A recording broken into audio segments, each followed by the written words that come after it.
this small presentation is made to make youngsters understand what is the important feasibility of product development and engineering design, which is very, very essential for students, startups, and for people who are encouraging innovation to understand. So I start with the presentation right now. So the flow of presentation is like this. I will discuss the objective of this webinar, then what are all the presentation guidelines we have to follow. Then I'll go with the detailed presentation of the topic, then mission of Make in India, then we'll have question and answers, then acknowledgements and interaction with audience if it is required. The objective of this webinar, our primary goal shall be to build products that can be manufactured indigenously. If you see, this is becoming more and more priority after especially this COVID-19 pandemic. And to build that particular products, whatever we are envisaging, we need to understand what are all the basic requirements and capabilities that we need to have, and what is the method and process we have to follow. So the second point is the objective of this webinar is product performance depends on efficiency of engineering design. We can all build products, but the products have to perform. They have to be reliable. There should be quality. The customer should be happy to operate it. There should be ease of implementation, ease of usage, and ease of access. It all depends upon how efficiently we have built the engineering design. The third point is engineering design is a result of effective implementation of product specifications. I'm coming from from the market point of view that product performance is the primary criteria in the market, and for product performance to be effective, engineering design should meet the product specifications whatever we have envisaged. And how do we derive the product specifications? Product specifications are derived by analyzing creative ideas through proper feasibility study. Very essential point. That means for a product performance to be effective or efficiency of the product should be high, the engineering design should be proper. And engineering design is a result of effective implementation of product specifications. And product specifications are derived by analyzing creative ideas through proper feasibility study. Every one of us has creative ideas, but how effectively the product specifications are derived using feasibility study is very essential. So as a summary, feasibility of product development and engineering design is the essential element in building a quality product. I'm going to the next slide. Presentation on the guidelines. So for people who joined just now, again, I am repeating. Our objective is to understand the feasibility of product development and engineering design is essential element in building a quality product. That is the objective of this webinar. Then presentation guidelines, a few guidelines. Request the audience to silently go through the presentation till the end, as we have limited time of 1 hour. Please note the questions with respect to the slide number. I have indicated the slide numbers here very clearly. So please note the questions in the stipulated section and ask those questions in the stipulated section. There's a Q&A session down the line. We can discuss there. Questions which I may not answer, you can mail them to sch.ajtrs@gmail.com. And webinar is made simple to cover audience from multiple domains with simple examples. We have a lot of audience from different domains in this particular webinar. So I'm trying to take simple examples to explain. And preferably, I'm trying to use an example a ventilator, which is having a surge in its requirement under this COVID-19 pandemic. I'm going to the detailed presentation. In the detailed presentation, we will go through elements of feasibility study. Then what is the approach required for finding out the parameter specifications of a product? Then product development, what methods we can follow, and engineering design, an essential. Then points worth registering. This is the main topic actually. The detailed presentation is required to understand these 5 important elements. So I'll go through the detailed presentation one by one. Elements of feasibility study. Again, there are some subtopics. See, when we talk about feasibility study, the way the word itself says, we have to understand whether some work is feasible or some idea is feasible to be implemented or not. That is the primary objective of doing a feasibility study. We all have ideas, but are these ideas feasible in real world? So that is the main important necessity for doing the feasibility study. Why we need to do this feasibility study? There is a reason which we will discuss in detail down the line. So the subtopics of these elements of feasibility study are idea, practicality, and product. Then technical analysis, then product development costs, competition study, market strategy and deployment, manufacturability. When we are trying to understand whether an idea is feasible or not, these are the 6 important criteria under which we identify whether this idea can be transformed into a product. We all have ideas. Again, my dear friends, please understand that we all have ideas, but these ideas, if they remain as ideas, does not serve any purpose. So we have to transform these ideas into products as an engineer. That is the essential part of being an engineer. And for converting them, we should understand whether these ideas can be converted into products, and to understand that, we do the feasibility study. I'm going through step by step about the elements of feasibility study. Normally, whenever we have an idea, people say somehow I'll build a product from this idea. If an individual express somehow I will build a product from this idea, it clearly indicates that he or she has not done sufficient study to build his idea as a reliable and useful product. Sometimes, we get ideas as a spur of a moment, or suddenly we get ideas, and we get into a conclusion that we have to build this as a product emotionally. But as an engineer, we should understand that all the ideas which we get are not necessarily be converted into products, and somehow converting an idea into a product is not possible. So ideas evolving out of, so idea, practicality, and product is an important part of the whole product development. So ideas evolving out of imagination with prior experience in a field have challenges to comprehend. What happens is, suppose I get an idea and I don't have prior experience related to that particular idea, then it is very difficult to comprehend. Now, to comprehend that, we need to do some study. Now, ideas shall be practically possible. This is also very important. So, third one is ideas shall transform into products which are measurable. Having an idea, building a prototype, a lab model is not sufficient. This idea has to transform into a product which shall be measurable. Ideas can be classified as follows.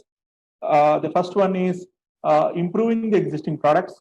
I see a particular product, and by using that particular product, I can understand that the specifications or the features of the product can be improved, so I can get new ideas out of it.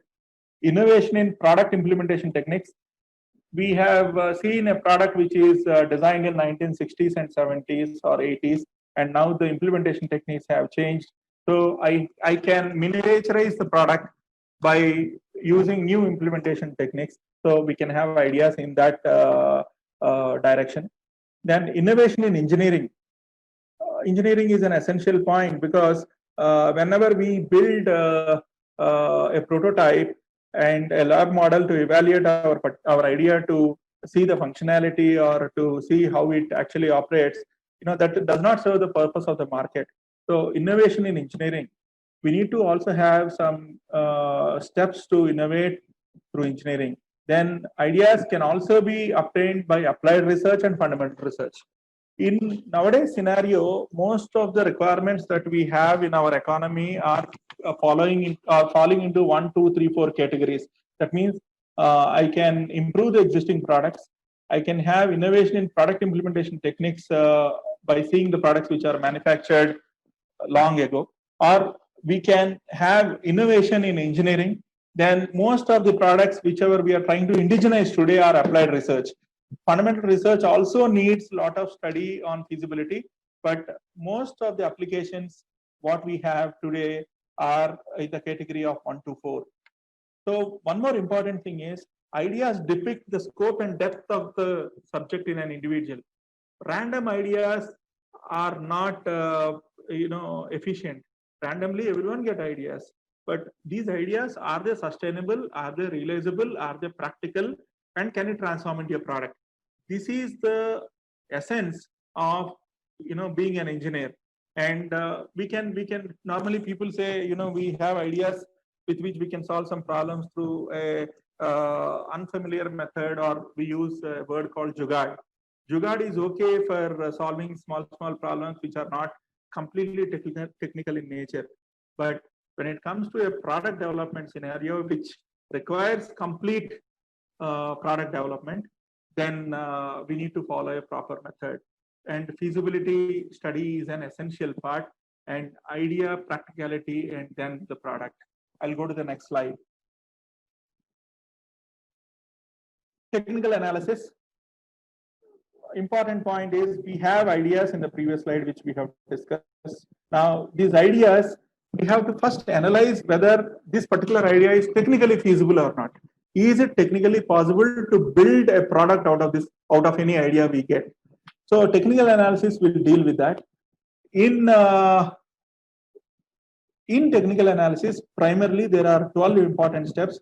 One more important point is I will give you a small case study of trying to establish a little of this feasibility study practically. I'll give you a small case study with respect to ventilator development, which we are doing right now, so that it will be a live example. So in technical analysis, first one is identify and understand the application, first step.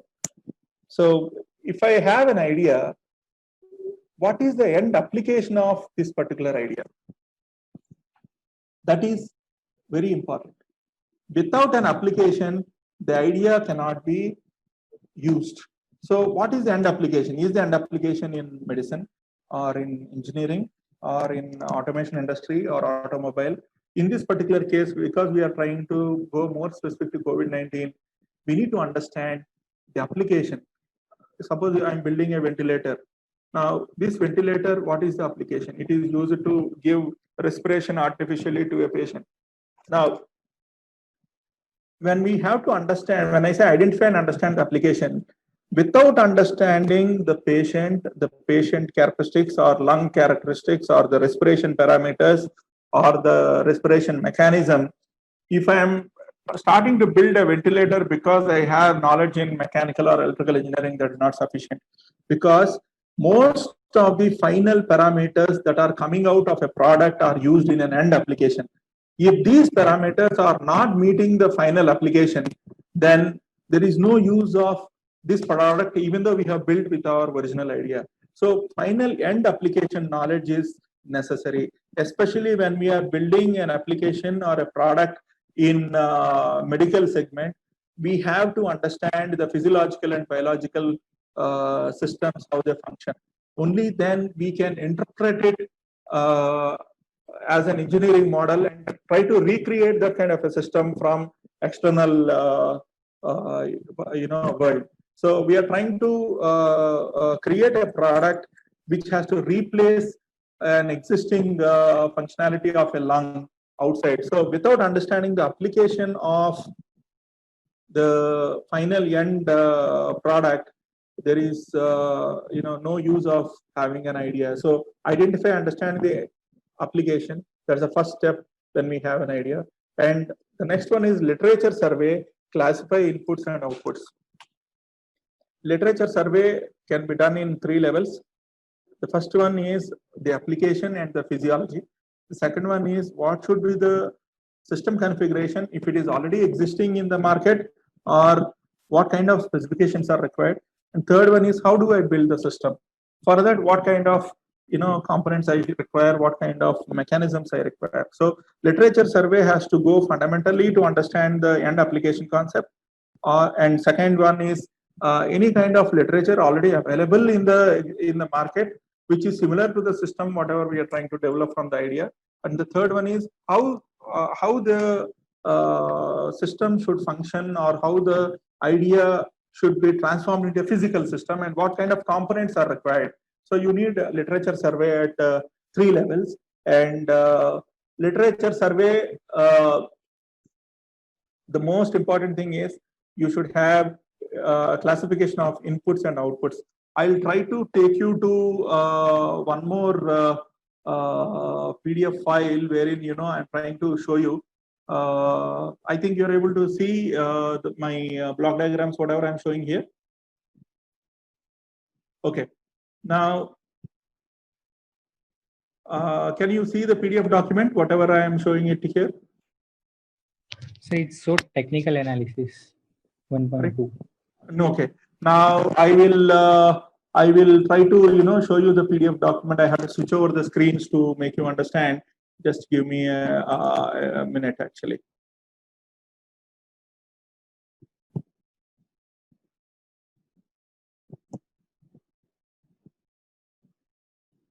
So you can see, this is a basic ventilator block diagram.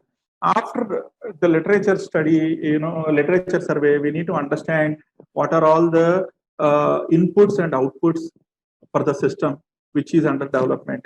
Our idea is to build a ventilator in this particular case study. I'm trying to take a small case study to relate our theoretical topics with respect to the application whatever we are using here. So a standard ventilator block diagram will have an air inlet, an oxygen inlet, then we have a standard ventilator mechanism.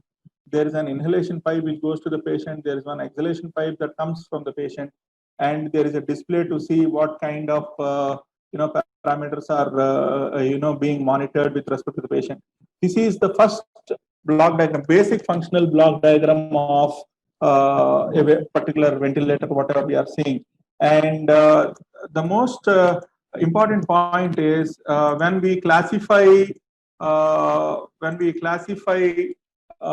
the inputs and outputs, we are clear of what is categorized as inputs, what is going to the patient, and what are the outputs. So after having this, we should evolve with a block diagram of the product. The standard ventilator system, we have one air inlet and oxygen inlet and one patient inhalation pipe and exhalation pipe. But if we go a little detail, we have to evolve the block diagram of the product. Assuming that in this particular case, our idea is to build a ventilator product, I should evolve the block diagram of the product. What actually is the internal block diagram of the ventilator? Now, after that, we understand and identify measurement and control variables. Let me take you to how the block diagram, internal block diagram of a ventilator will look like. So the internal block diagram looks something similar to this. We have an air inlet and an oxygen inlet. There is one air oxygen mixing chamber. Then there is a pressure that is required to control. Then we need to control the amount of oxygen air mixture going into the lungs of the patient. And from the patient, after exhalation, how much is the flow rate, what is the flow rate with which the patient is exhaling, and what is the pressure. And in this particular COVID-19 case, you need a UV purifier because there are contaminations in the exhaled air and to the outside environment. This is the basic internal block diagram. How do we arrive at this particular block diagram? When we do the literature survey with respect to the concept of how lungs behave, there is a contractual pressure and expansion pressure in the lungs.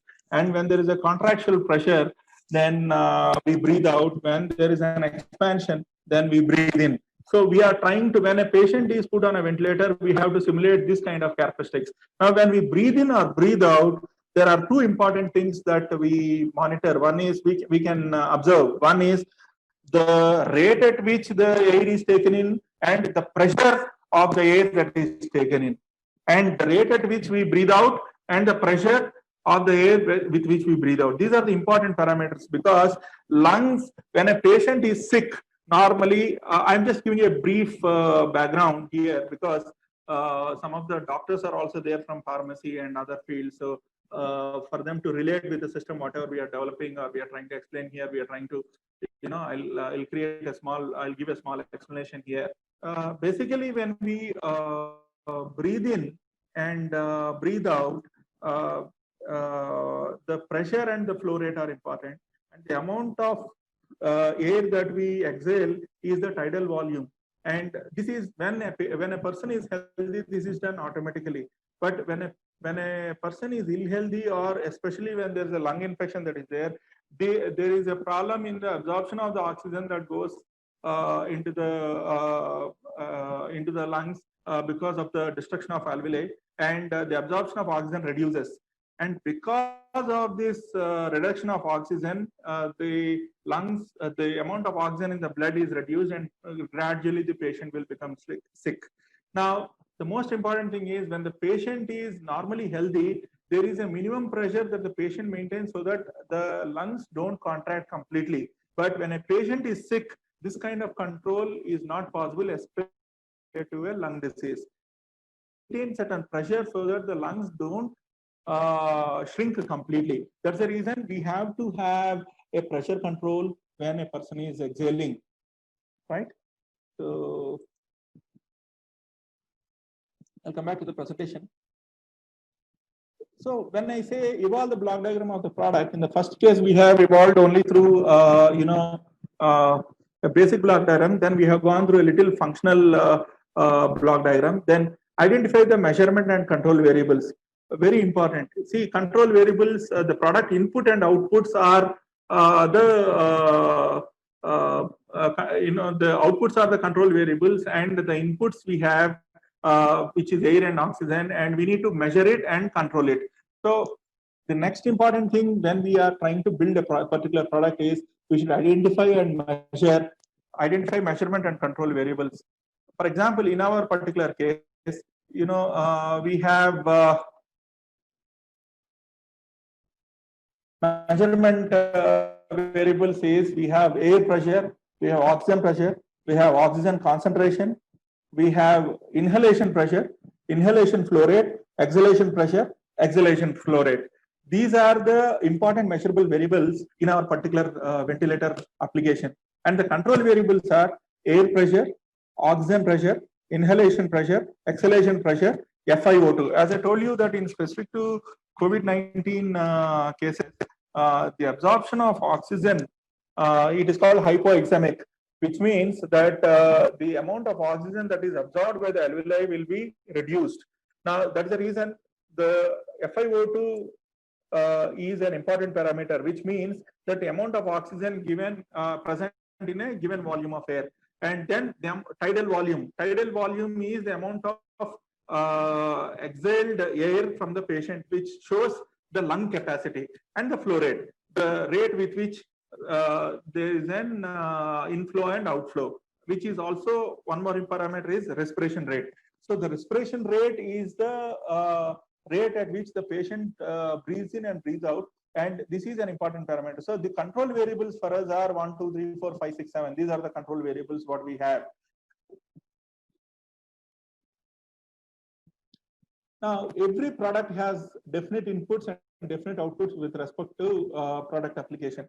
If you see with respect to a ventilator, which is normally built in hospitals, we don't need a purifier to pure the exhaled air. But in this particular case, in the block diagram, as you have seen before, I have added a UV purifier because the exhaled air has got contamination and that has to be reduced. So what I say, so we need to also control the contamination. And also one more important parameter is in order to ensure that the patient does not get pneumonia with the ventilator we attach, a humidifier also may be necessary. So these are all the important parameters, measurement variables, control variables, which are derived from the block diagram. And we, after understanding the definite inputs and definite outputs with respect to the product application, we need to decide the functional blocks. The functional blocks are essential because whenever we build a particular product, whatever is the concept we are trying to say, it has to go into a working block in the system. For example, I need to create air pressure from external environment and give it as an inlet to ventilator.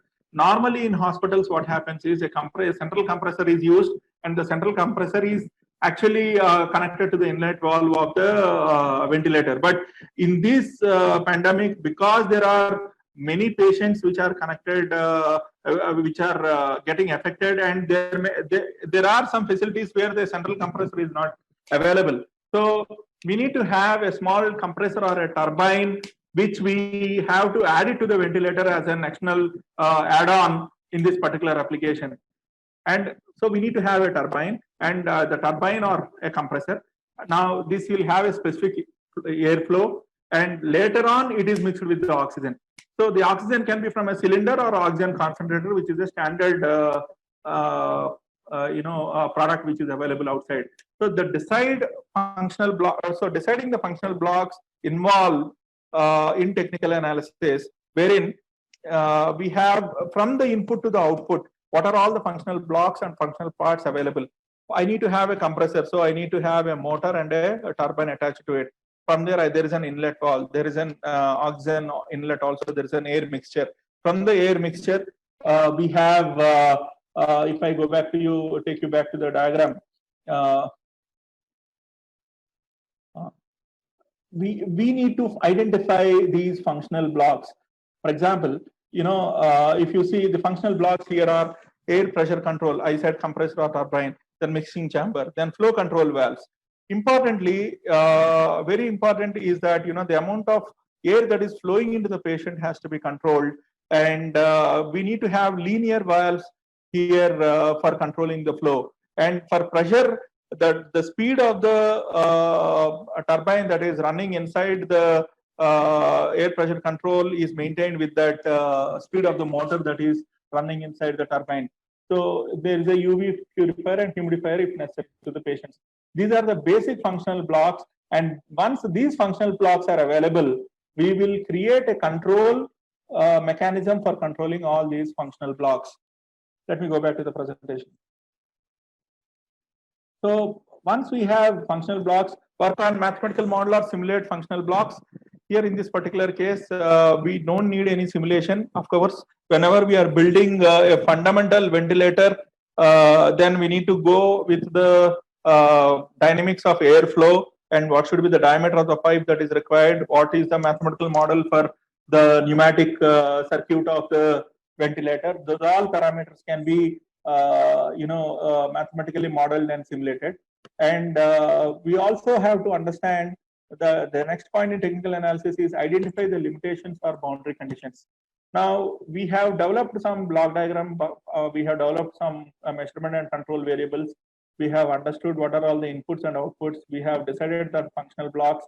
We have worked with a mathematical model, or if at all, if we have to simulate some functional blocks, we simulate. Then we should identify the limitations or boundary conditions of our particular concept. That means, will it work under all conditions of disease disease in lungs of patients, or is it specific to a particular category, or what are all the limitations?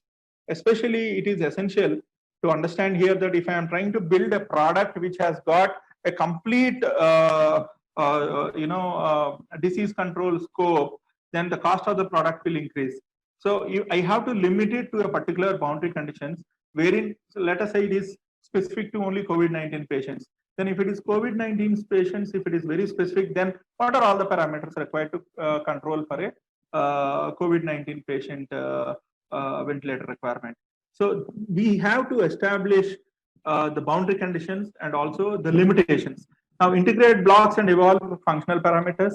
Now calculate boundary conditions of functional parameters. See, functional parameters, as I told you, that the doctor will not undergo the technical design completely whatever we are doing.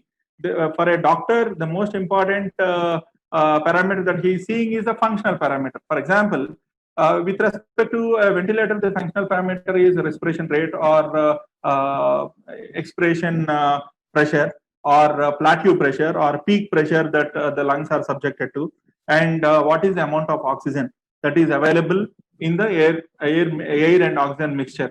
So these are called the functional parameters. Now, with respect to the design, we might call it as a pressure control, or we'll measure the oxygen concentration with a sensor, or we can call these technical parameters, but we need to evolve the functional parameters because the users will always evaluate our product with these functional parameters. Now calculate the boundary conditions of functional parameters. For a normal healthy person, if I have maximum 30 centimeter of H2O, I mean, I request the audience to go through, our participants to go through a little literature of a ventilator after this presentation to correlate what I am speaking. Calculate the boundary conditions of a functional parameters. For a healthy person, normally 30 centimeters of H2O or maximum 40 centimeters of H2O is required for the pressure to be controlled in the ventilator. But maximum up to at the most 60 centimeters of H2O can be given to a patient even if he is having an injured lung. So these are the boundary conditions of functional parameters. What is the maximum and minimum limits of these functional parameters we need to calculate, and we have to identify whether our system can deliver it or not. Now, then determine the functional specifications. Now, to get those boundary conditions of the functional parameters, what are the functional specifications? For example, if I have to give a pressure of 40 centimeters of H2O, then what is the speed with which the turbine has to rotate for giving that a particular air pressure? That is called determining the functional specifications of the system by the functional parameters. Now, this is very important. Also, the other parts, like I'll go back to the PDF, basic PDF document, whatever we have made to give you some clarity. The parameters like, FiO2, tidal volume, and flow rate, peak pressure, respiration rate, and plateau pressure. These are all the functional parameters, as I told you previously. And these functional parameters are controlled by controlling the air pressure with PMSM motor and mixing chamber. And there is a mechanical design for the mechanical circuit. And there is a functional simulation model and control characteristics model and algorithm model. So how we are going to achieve these functional parameters is done in the functional methods. But when I go into the kind of functional components, what is the kind of component that is required? We need to identify these components and we need to understand what are all each broadly. It need not have to, this have to be the final design. Broadly, we have to understand that, okay, this compressor will, for this particular function with a given diameter of the pipe, normally 22 mm is the diameter of the pipe which is given to the patient for adults. So with this particular flow rate, I need to have a PMSM motor which can produce X CFM of air at 6000 RPM. This is called deriving the functional determining the functional specifications. That means from the functional parameters, we identify what are all the ratings of each and every components that of the functional blocks which we are using in the design. Now characterize the system configuration and identify the components. Once we understand what is the kind of motor required, what is the kind of turbine, and what is the CFM required, what is the pressure sensor, how much pressure we have to measure, and what is the flow rate, how much flow rate we have to measure, and how we have to acquire, what is it an analog sensor or how is it a digital sensor. We need to identify the system configuration and identify the components. That's what we have done in this particular case. We have tried to show you some components we have identified. For air compressor, we have used a turbine which is controlled with a PMSM motor, and we have an oxygen sensor because, and oxygen control also is required. We are using a peristaltic pump for controlling the amount of oxygen. These are independent components what we have identified. And there are linear valves. I'll come back to linear valves in engineering design again. So there is a flow meter which is used, and there is a pressure sensor which is used. And of course, this will come to the end. And like this, we have to identify the basic functional components that are required for building this particular concept. So in technical analysis, once we have all these steps which are properly done, then if we are satisfied that it will meet the final requirement of giving the artificial respiration to a patient with this machine, then we have to go into realizing the prototype. Now, another important point is, product development costs. While in feasibility study, as we have discussed, prototype comes at a later stage after completing the market study and deployment, because before starting the prototype also, we need to do certain kind of analysis, out of which elements of feasibility study are very clearly listed. We have completed idea, practicality, product, and the technical analysis. Now we will go to the product development costs. An important point.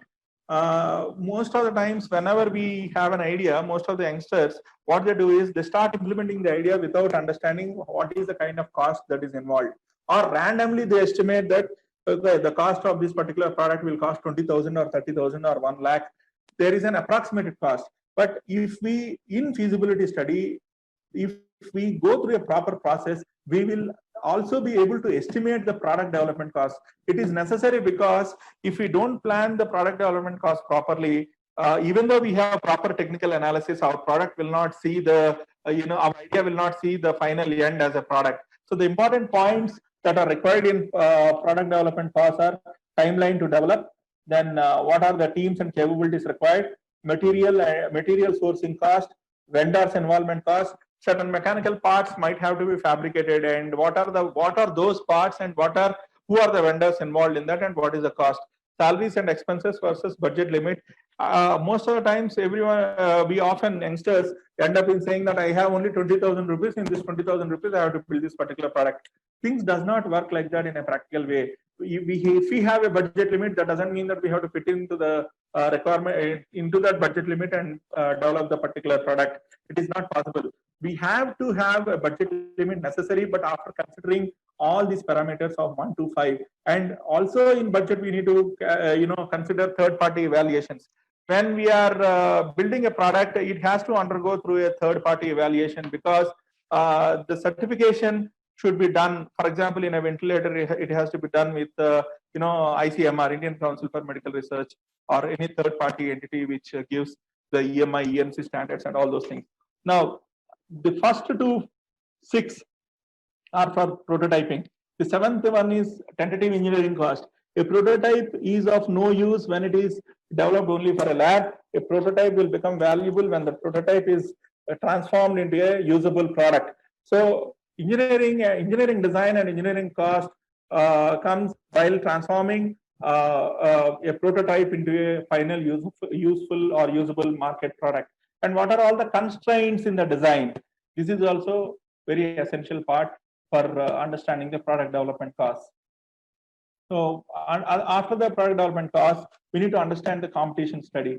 Okay, competition study is important because we have an idea, we have developed a tentative model of the idea, we have simulated, we have derived the functional parameters, we have developed the final functional system, how it should look like, and what should be the prototype should look like. We have identified the components also. But it is often necessary that we need to do a competition study.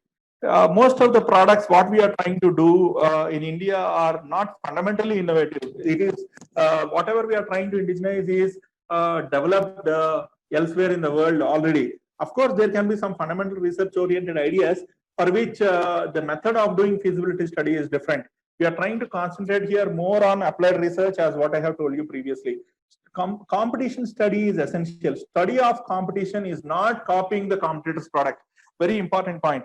When we are trying to study if some product is already available in the market, we need to understand, what is the specification and feature of that particular product than trying to copy as it is. We should not copy, I believe. Okay, to some extent, reverse engineering is okay, which is broadly accepted in India, but we should not copy the product. We should have our own feasibility study, our own design requirements, design calculations, and design analysis, and then the product cost. Of course, we need to have a benchmark comparison with an existing product if it is not there. If we are innovating for the first time, it is well and good. But even then, any remotely possible competition model is available, we need to make a study of it. Now, very importantly, the following are the points: to determine the user specs and features of the product, to understand the reliability. For example, there are multinational companies which have developed a ventilator.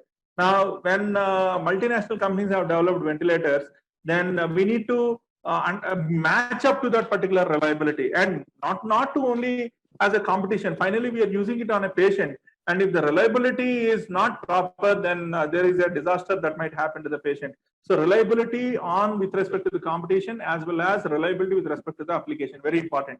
Competitive market price. Most of the times youngsters will say we build the product at the lowest price to win the market. It is not correct always. Competitive market pricing is very essential. At the same time, we need to understand whether we can sustain the product in the market. So that comes in the feasibility study itself. Improvements which can bring market visibility. For example, if we want to add an external UV purifier to the exhaled air, till now in ventilators it is not there. If we can add it, then it might add some increased market visibility. Then ease of use. Finally, all technical products, even though we have done a lot of feasibility study following a lot of technical standards, or we might be good in mathematics or physics or any kind of subjects, or we might be good in electrical, controlling a motor or controlling a linear valve. It should be finally used by the doctor or any kind of a user who might not be aware of the technology, whatever we are building.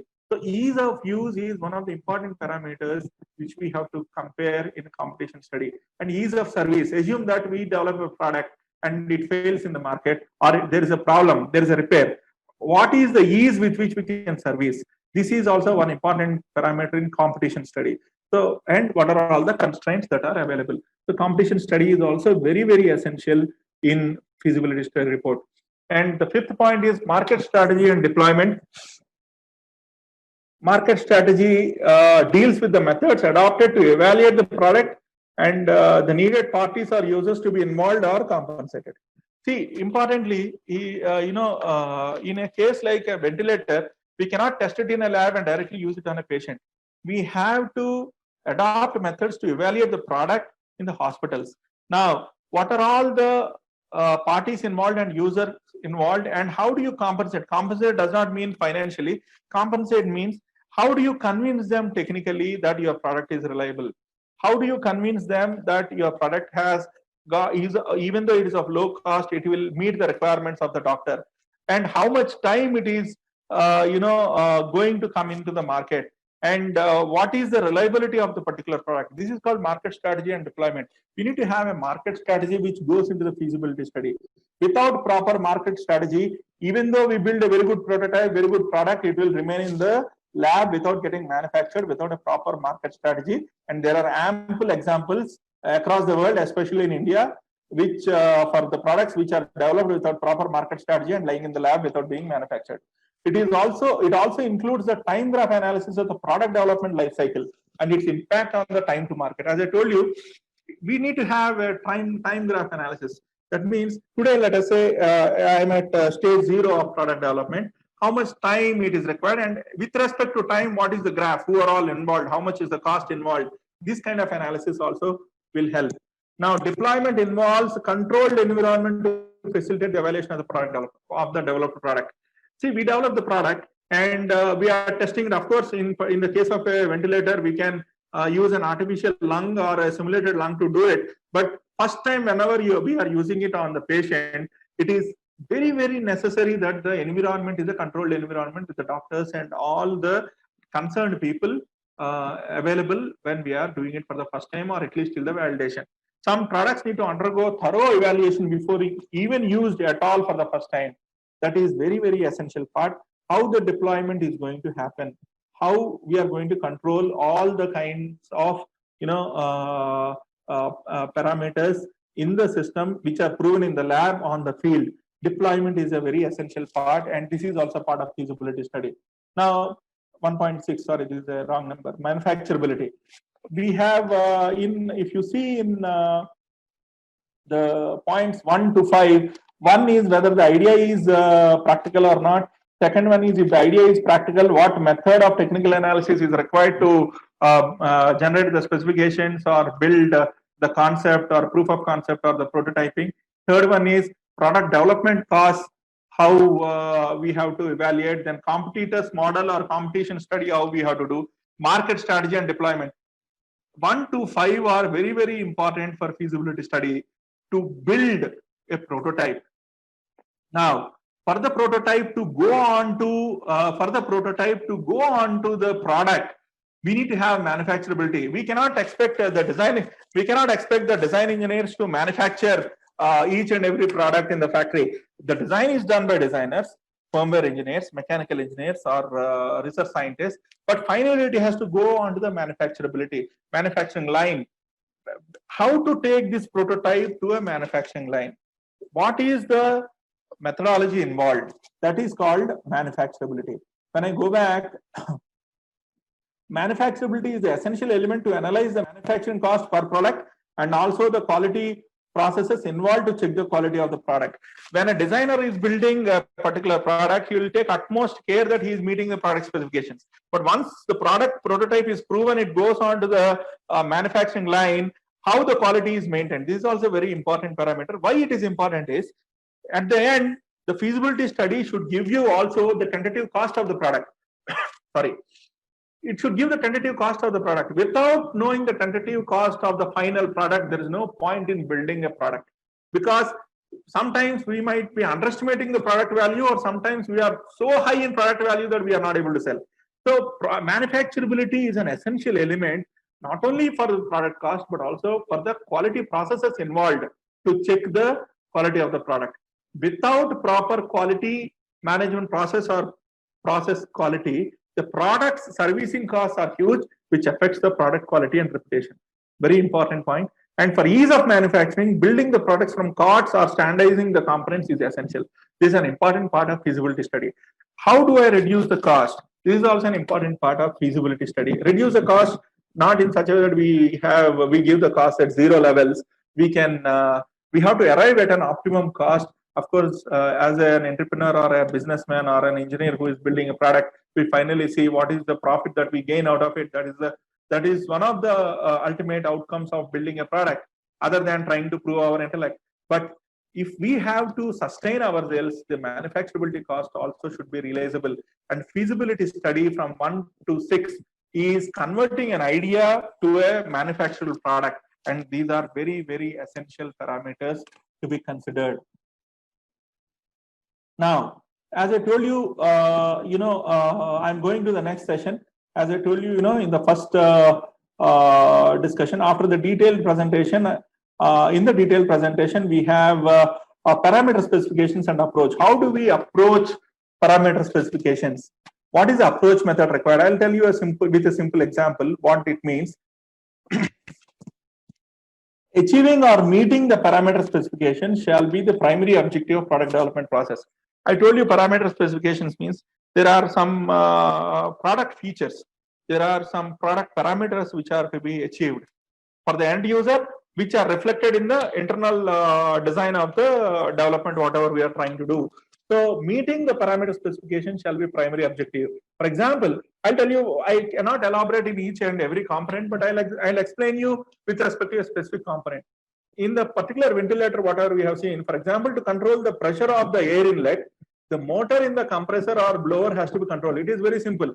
The lower the speed of the motor, the lower is the flow rate or CFM that is coming from the turbine or a compressor or a blower.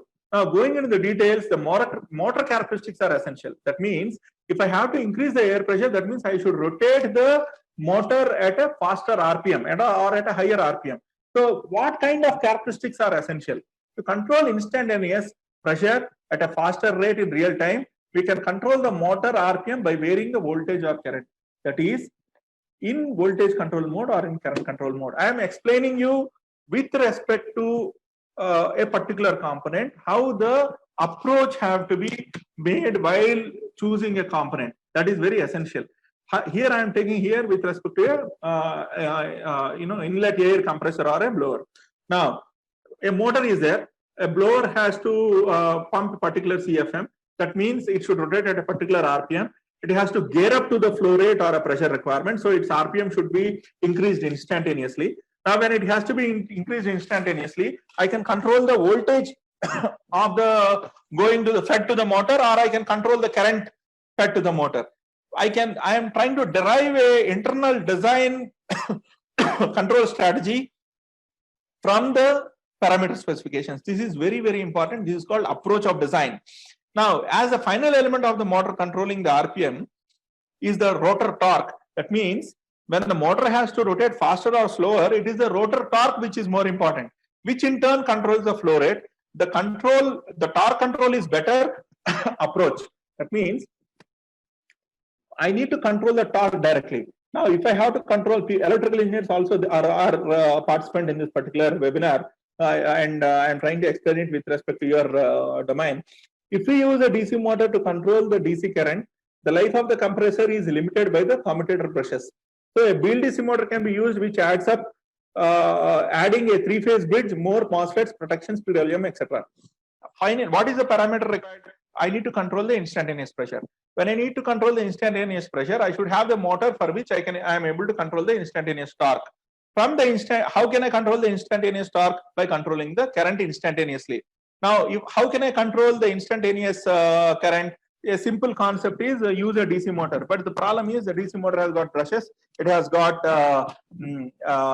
efficiency less than 70%, and there's a mechanical friction which is existing, which might delay the instantaneous response.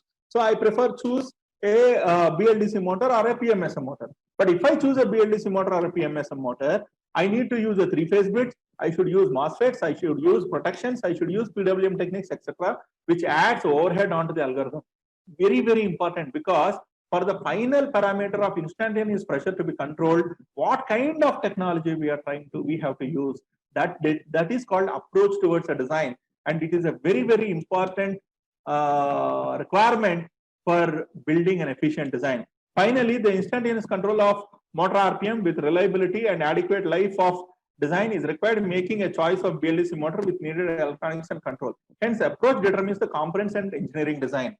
Parameter specifications, how to approach those parameter specifications will determine two things: the components of the product and the engineering design. If you see here, for example, I can use a simple DC motor, but if I use a PMSM motor, I can have instantaneous control and more efficiency, because PMSM motor efficiency is more than 92%. And but added to it, I need to have MOSFETs, etc. So parameters, specifications, and approach. How do I approach the design for meeting those parameter specifications? It's an essential part of the feasibility study. Now, prototype development methods. We have another 10-15 minutes left out, so I'm trying to fit into the schedule of our presentation. Prototype development. As I said, from 1.5 to 1.1 to 1.5, we understand what kind of models we have to incorporate for developing the prototype. Now, with the prototype, for the prototype to be developed, what are all the methods available? The choice of product development process depends on the designer and his focus to achieve the prototype with respect to the following parameters. One is budget, development time, quality, product cost, time to market, supplier support, and risk of failure. These are the primary parameters which are required to understand what kind of prototype development I have to follow. Because in 1.1 to 1.6, we have gone from idea to manufacturability, and before manufacturability, we have to develop the prototype. Now, what are all the parameters to consider for prototype development? These are the 7 parameters. Importantly, what is risk of failure? Suppose if the risk of failure is higher, it is better to use a small simulated model than trying to build the whole system. That is to reduce the cost of development. So these are the important parameters for prototype development. Now, what are the methods available? However, the following methods may be considered depending on the parameters stated above. Faster functional prototyping with components off the shelf. Size or cost is not a constraint. If I am trying to build a functional prototype very fast, that means I will use components off the shelf. So size or cost of the product is not a constraint for the prototype. Now, build independent. The second method is build independent functional blocks with optimized performance to the requirements. That means instead of trying to take components off the shelf, I'll build it indigenously with optimized performance to the requirements. In this particular case, all the design belongs to us. The size is in our control. The cost is in our control, but time to develop is high, and more control on the design of functional blocks. Outsource the third method is outsource the critical components and work only on integration. Faster development cycle and more development cost. See, we come across some companies who have only ideas, and once they formulate the idea in a efficient way, they will outsource it to vendors for critical components because they don't want to create an overhead of creating one more parallel entity to develop it inside. Also to increase, to reduce the time of development time. But of course, it will add to the development cost. This is one of the methods. Now, faster prototype with compromised features, satisfying functional requirements. Okay, we have the final product which is there in mind, but for us to test initially, the prototype need not have to satisfy all the functional requirements. So I will compromise some features in the functional requirements and satisfying functional requirements and compromise some features and develop the prototype. This is one of the method which is adopted. Prototype, another one is prototype with compromised specs, improved over iterations after field experimentation. My dear friends, number 5 is the most often or preferred method used by most of the companies. Prototype with compromised specs, improved over iterations. With whatever I have, see, most of the people we come across, they say we'll develop the system with whatever we have, and later on, once it is experimented on the field, we develop it over iterations. That is well and good, but when we are developing a product like ventilator or any medical related equipment or a drug, I cannot develop a prototype with some compromised performance and use it on the patients and come back and reiterate. There has to be a substantial level in the quality before we go on to the final system. See, if you understand, my dear friends, medical product development companies are very less in India because most of the companies take 5 as a benchmark for building prototypes. And we cannot have such kind of method in developing medical products. Now, the 6th one is build optimum quality prototype at the first iteration. While I was working with some European companies and Japanese companies, I have learned one beautiful point that they have a very, very feasible design in all the aspects. They engineer it effectively and they take sufficient time, but they build product with optimum quality. And in the first iteration itself, it will meet all the requirements. If you should study the European model of developing products and Japanese model of developing products, then you will understand that in a European market, a substantial amount of time is invested on ideation, feasibility study, then prototype building, then engineering design, and then a quality product will come out. Especially, we have to learn a lot from Japanese with respect to this particular 6th point. The topic is feasibility study and feasibility study of product development and engineering design. I'll tell you in brief what is important in engineering design. We have a prototype which is proven, and the prototype has to go on to the market as product. Now, what is essential for this? Feasibility study gives, we'll go point by point. Feasibility study gives the details of realizable design model of a product. For the product quality and reliability to be established, efficient engineering model is necessary. I hope it is very easily understandable that we need to have efficient engineering model. Engineering model may be post-prototype development in some cases. That means in certain models where the conceptual challenge is higher, engineering model is after developing the prototype. In some cases, it goes in parallel with the prototype development. In some product development methods, final engineering model is developed after proving the downscaled practical working simulated model of the concept. For example, if I am trying to build a CT scan machine and I need to understand how most of the parameters are controlled in a CT scan machine, then I cannot build the complete CT scan machine. I should build it part by part and in a scaled down model, simulate the working model of the concept, and then make the final engineering model. Engineering design and essentials. Engineering design involves the following essential elements: finalizing the components and characteristics, very, very important point of engineering design, because our product reliability speaks of the components. Functionally, conceptually, we might test with different methods. But for example, if I have to measure current in controlling the motor speed, I can use a shunt-based current measurement and I can control the current. It may not be effective because the noise that comes out of switching circuit in the H-bridge controlling the motor is so high that our electronics in medical side might get affected. So I might use a LEM Hall effect-based sensor for measuring the current. I'm giving a small example. And the characteristics.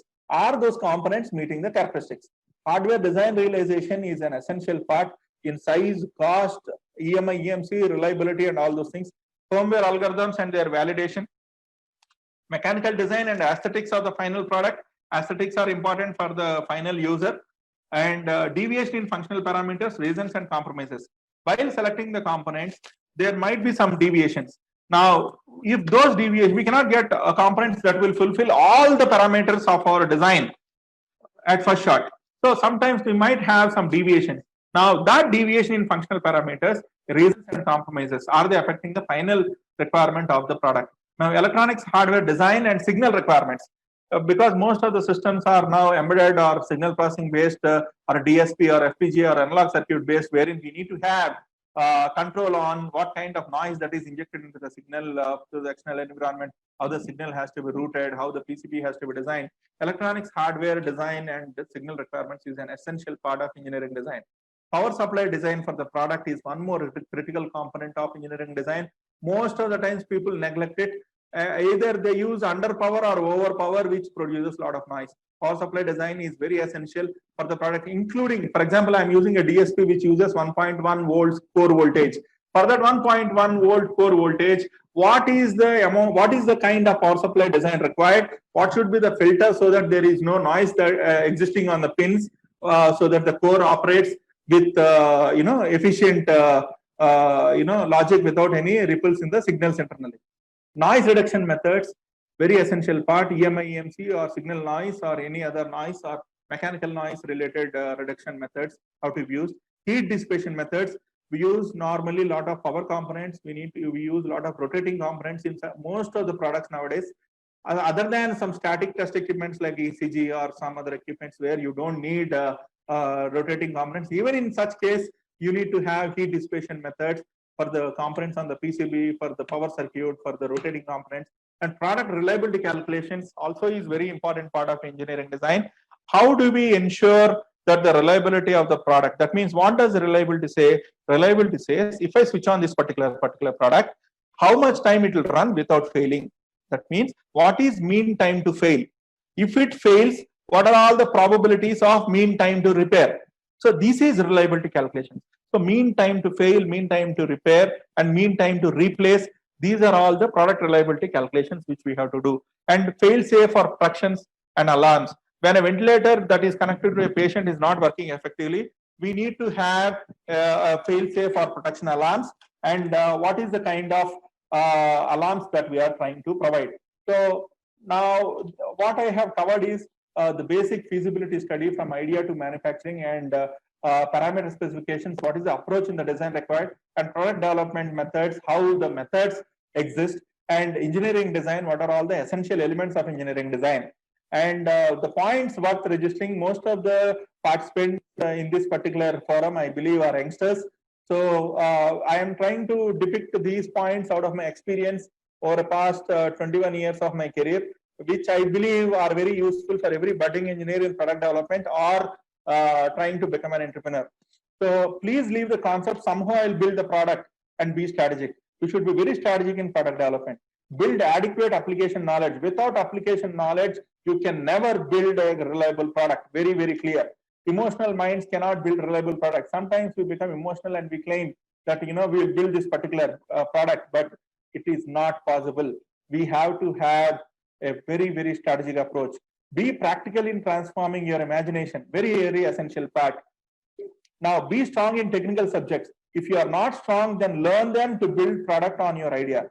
If I have an idea, I don't have substantial knowledge on it, it is better to build strong technical knowledge on that particular subjects to transform that idea into a product.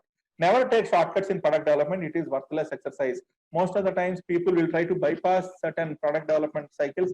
Okay, I will bypass this method and directly test it. All the shortcuts will not work, because finally it is going to accumulate at the end. 0.9 into 0.9 is 0.81. It is never going to be 1. Remember this multiplication for understanding bypassing shortcuts. Be practical in timelines and measurable outputs. Be practical. Don't be emotional in trying to build the particular product. Your idea shall work first in your mind, represented on paper, then prove, then build, analyze, validate, develop, and deploy. This is the flow of what actually happens in a productive or creative mind while building product development. Now, products worth registering in our minds. Start from small products. Big ideas without experience will become unrealizable dreams. Don't start with very big ideas. Start from small products. Don't search for investors. Build your investment better loan with earnings. Don't run behind investors. It might not be successful all the times. Be conscious that others don't copy your design. At the same time, be practical. You're not first one to get the same idea of the product design. Be consistent, balanced, and technically focused. Be an entrepreneur and backbone of our nation. Okay. And backbone of our nation is medium and small scale enterprises. You should be one MSME entrepreneur. This is what I wish. And remember, no one will understand you better than yourself. Banks or financial agencies will invest only if they see profit in you.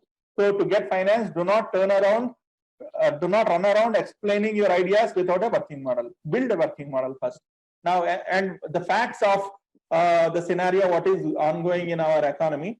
Encouragement to MSME companies in India is a myth, even after government established policies and procedures.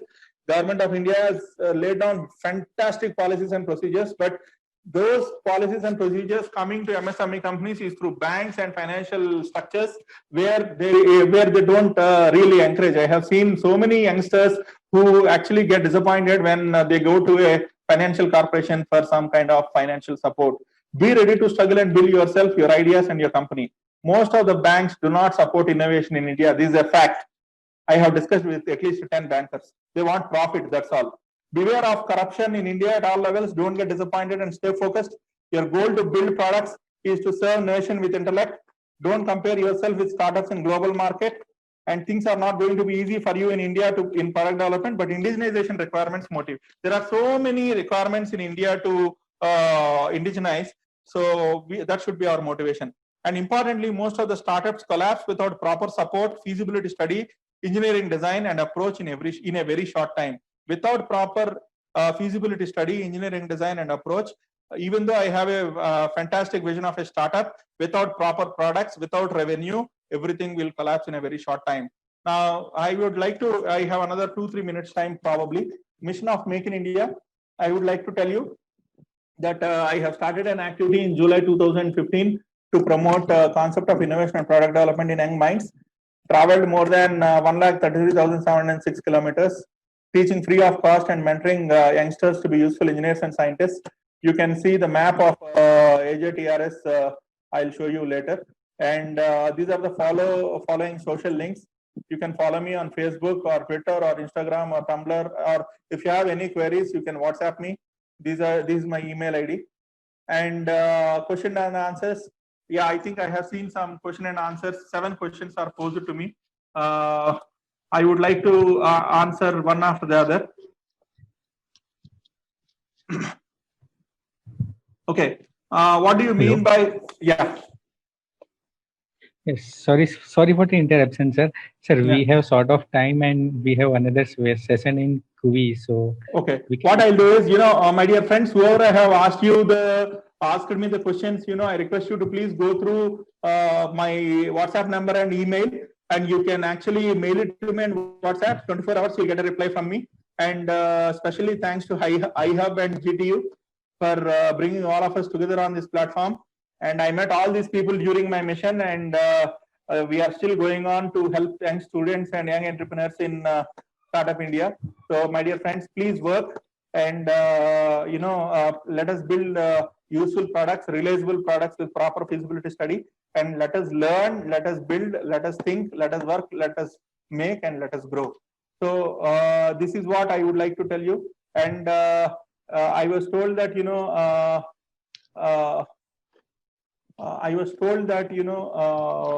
time is short. So what I would suggest is please message me on this number. You can go to Facebook and like this page, or message me on WhatsApp, or mail me on this mail ID. So that's all it is. And thank you very much. Thank you everyone for listening to me. This is a very fast track discussion on feasibility study. And ideally it needs about 3 hours to explain each and everything in detail. Thank you very much for your time.